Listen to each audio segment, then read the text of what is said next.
Que choisir entre Zapier, N8N ou Make? C'est la question à laquelle on va essayer de répondre dans cette vidéo. Zapier, c'est la plateforme numéro 1 sur le marché de l'automatisation. C'est très simple à prendre en main, c'est très simple de construire des automatisations. Comme tu peux le voir sur le petit schéma juste ici, là, à droite, tu vas construire tes automatisations de haut en bas et chaque petit carré est une étape de ton automatisation. Et étant donné que c'est la plateforme numéro 1, qu'elle est là depuis énormément d'années, elle a également énormément d'intégration. Aujourd'hui, il y a plus de 7000 applications que tu peux connecter grâce à Zapier. Donc, tu pourras faire des automatisations avec toutes sortes d'applications, Gmail, Google Calendar, Slack, Google Drive, Notion, Facebook, Trello, Stripe. Enfin bref, tu as compris. Maintenant, si on parle des points négatifs de Zapier, c'est que même si cette façon de créer des automatisations avec un arbre, c'est simple, ça peut être assez limité pour faire des scénarios complexes. Et l'autre point négatif, c'est que c'est cher. Zapier, c'est vraiment l'outil le plus cher des 3. Déjà, en forfait gratuit, on va pas te laisser faire grand-chose. Tu pourras faire, que quelques automatisations avec uniquement 2 étapes, ce qui est ridicule. Par conséquent, tu vas rapidement être amené à devoir payer, Zapier. D'ailleurs, moi, je me suis trompé, j'ai mis le tarif en annuel, mais si on met le tarif en mensuel, c'est, 30 € et le premier forfait inclut seulement que 750 tâches et 750 tâches, ça correspond pas à 750 exécutions d'une de tes automatisations. Non, à chaque fois qu'une étape d'une de tes automatisations va être exécutée, ça va consommer une tâche. Donc plus tu as d'étapes dans ton automatisation, plus de tâches vont être consommées pour exécuter une seule fois ton automatisation. J'espère que c'est un peu plus clair. Et c'est le même principe aussi sur Make. Ça fonctionne de la même manière. Sauf que là-bas, sur Make, on appelle ça des opérations. Bref, 750 tâches, 30 €. Si tu veux aller au forfait minimal de Make, on va le voir dans quelques instants, qui est de 10 000 tâches, bah là, ça te coûtera au moins 200 €. Ce qui est pour moi assez indécent, même s'il y a beaucoup de fonctionnalités très très utiles sur Zapier, notamment des fonctionnalités que les autres plateformes que je vais te présenter n'ont pas, comme par exemple les interfaces, qui vont te permettre de rajouter des interfaces au-dessus de tes automatisations pour que tes utilisateurs puissent avoir une façon beaucoup plus simple d'utiliser ce que tu as créé via Make, sans devoir utiliser un service externe. Tu peux aussi créer très facilement des chatbots, des agents IA, mais ça c'est le cas pour les 3 plateformes, ainsi de suite. Maintenant, je te propose de parler de Make, qui est l'une de mes plateformes d'automatisation préférées. La première raison à cela, c'est que tout simplement, je trouve que l'interface pour créer des automatisations est beaucoup plus visuelle et beaucoup plus simple que sur Zapier. Cette fois-ci, ce n'est pas un arbre de haut en bas comme ça, mais tu auras des petites bulles qui correspondront aux actions et aux services que tu souhaites connecter.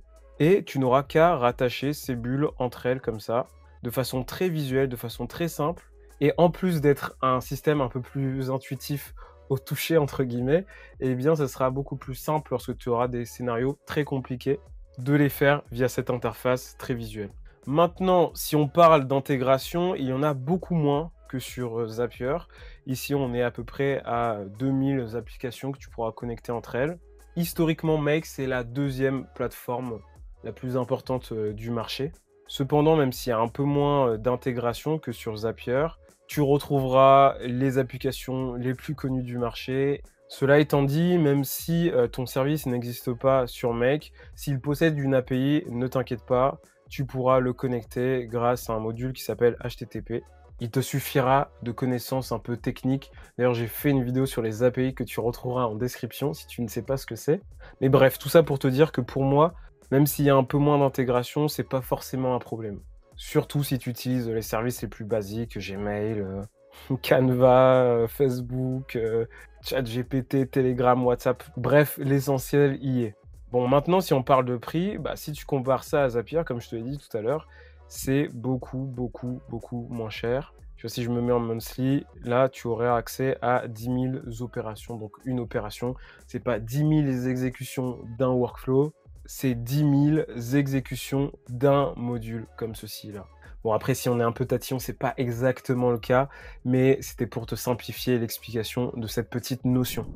Bon, maintenant, parlons de la troisième plateforme qui est de plus en plus en vogue aujourd'hui. C'est sûrement la plateforme que j'utilise le plus maintenant. Avant, c'était Make, maintenant, c'est N8N.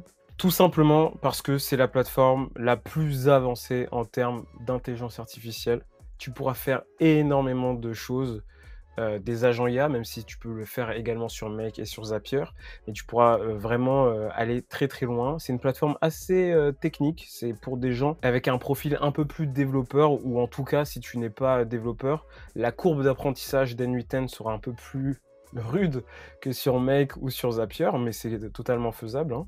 D'ailleurs, je fais de plus en plus de vidéos sur, cet outil, donc n'hésite pas à t'abonner si tu veux les recevoir. Bref, c'est une plateforme un peu plus technique pour créer des workflows. Ça ressemble à Make. Tu auras des petits modules comme cela que tu devras, assembler.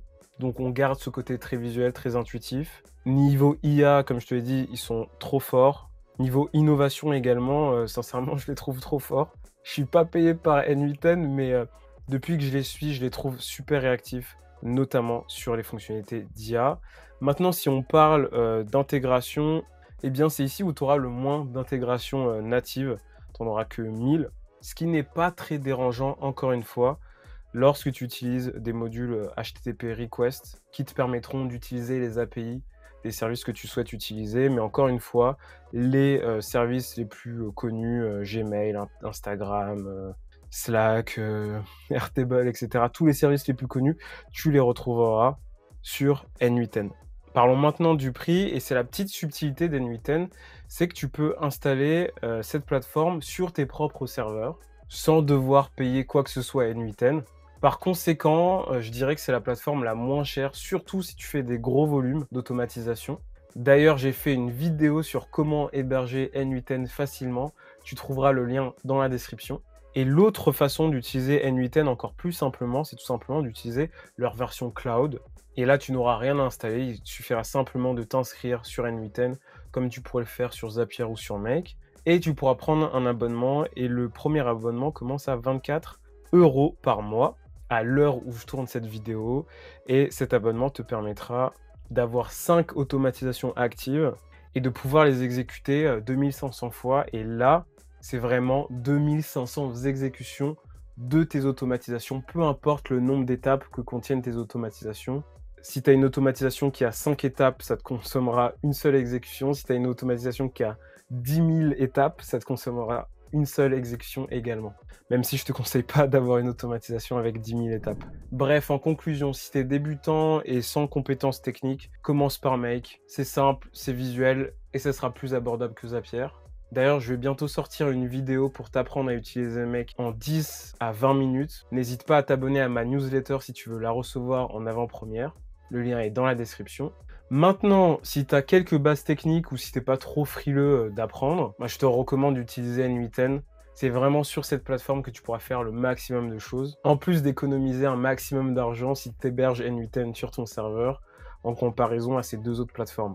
Enfin, si tu as besoin de simplicité, tu n'as pas envie de te prendre la tête et ou tu as besoin d'utiliser une fonctionnalité qui n'est pas présente sur Make, eh bien, utilise Zapier. C'est accessible, tu as plein d'intégrations. Mais attention au budget.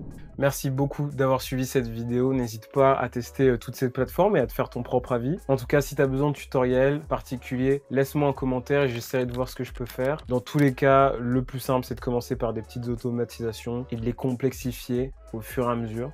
N'hésite pas à t'abonner, à mettre un like également. Et puis à t'abonner à ma newsletter si tu veux recevoir mes vidéos en avant-première, comme je te l'ai dit tout à l'heure.